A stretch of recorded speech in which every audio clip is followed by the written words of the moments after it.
ক্রিকেটের ফেরিওয়ালা খ্যাত সাকিব আল হাসান। সাকিব আল হাসানকে নিয়ে আসলে বলার কিছু নেই। সাকিব আল হাসান দীর্ঘদিন ধরেই বাংলাদেশ সহ বিশ্বের বিভিন্ন ফ্র্যাঞ্চাইজি লিগ খেলে, বাংলাদেশকে রিপ্রেজেন্ট করে। বাংলাদেশ ক্রিকেট বোর্ড যখন ন্যাশনাল টিম গঠনে ব্যস্ত হয়, তখন বাংলাদেশি ক্রিকেটাররা বাংলাদেশকে ছাড়িয়ে বিশ্ব দরবারে রিপ্রেজেন্ট করতে পারে বা Bangladesh cricket board is a brand cricket board তৈরি করতে পারে ক্রিকেটারদের তাদের নিজস্ব প্রচেষ্টা এবং আপন ঠিকানায় বা এই জায়গাটা তাদের নিজেদের আপন পরিচয়কে উৎফুল্ল করতে পারে এবং তাদের এই সৌরভ সারা বিশ্বে ছড়াতে পারে। তার একটি বড় প্রমাণ এই মুহূর্তে যারা এই মুহূর্তে বাংলাদেশের এই মুহূর্তে কোনো ন্যাশনাল ট্রফি চলছে না, বাংলাদেশের এই মুহূর্তে ন্যাশনাল টিম রেডি হচ্ছে বিপিএল খেলার জন্য, তারা বিভিন্ন রিজিয়নের, তারা বিভিন্ন ফ্র্যাঞ্চাইজিকে রিপ্রেজেন্ট করার জন্য, তারা নিজেদের দল গোছানোর জন্য কাজ করছে।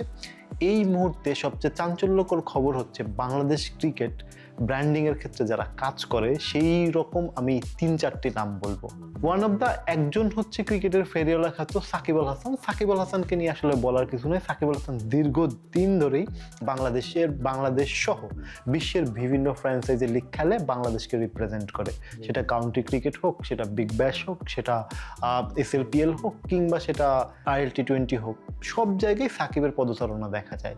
সেই সাকিবের পাশাপাশি এই ক্রিকেট যে ব্র্যান্ডে পরিণত হয়েছে তার প্রমাণ আরও 2-3টা নাম এখানে আসবে। সেটা হচ্ছে রিশাদ হোসেন এই মুহূর্তে রিপ্রেজেন্ট করছে বিগ ব্যাশে এবং বিগ ব্যাশে সে ভালো পারফর্ম করছে। হোবার্ট হারিকেনের হয়ে যে কয়টি ম্যাচ খেলেছে তার মধ্যে সেই নৈপুণ্যতার প্রদর্শন করেছে।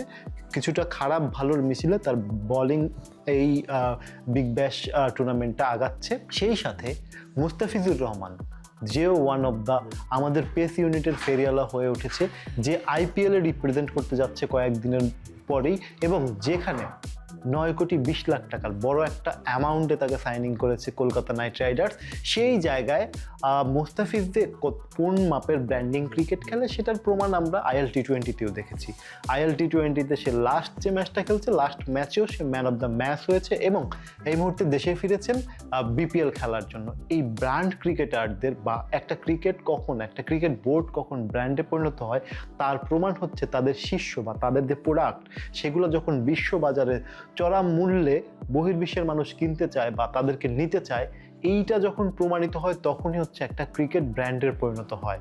আপনি অস্ট্রেলিয়ার দিকে যদি তাকান, অস্ট্রেলিয়ার যদি সব ক্রিকেটারকে ছাড়পত্র দেয়, আমার মনে হয় বিশ্বের সবগুলা লিগ তাদেরকে নিতে মুখিয়ে থাকবে।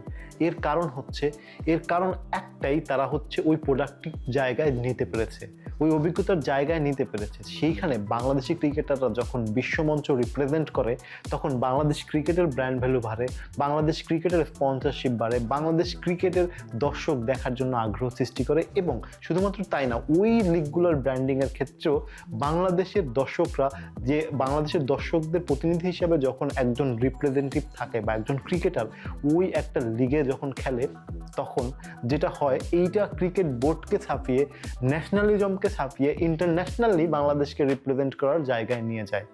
আমরা আশা করব বাংলাদেশের প্রত্যেকটা ইন্টারন্যাশনাল ক্রিকেটার, বাংলাদেশের প্রত্যেকটা যারা ন্যাশনাল টিম রিপ্রেজেন্ট করে, তাদের বিশ্ববাজারে এই ভ্যালুটা বাড়ুক, নিজেদের যোগ্যতায় সমুন্নত হয়ে বা নিজেদের আলো ছড়িয়ে দিক, শুধুমাত্র বাংলাদেশ না সারা বিশ্ব জুড়ে। এটাই প্রত্যাশা বাংলাদেশ ক্রিকেট বোর্ডের কাছ থেকে।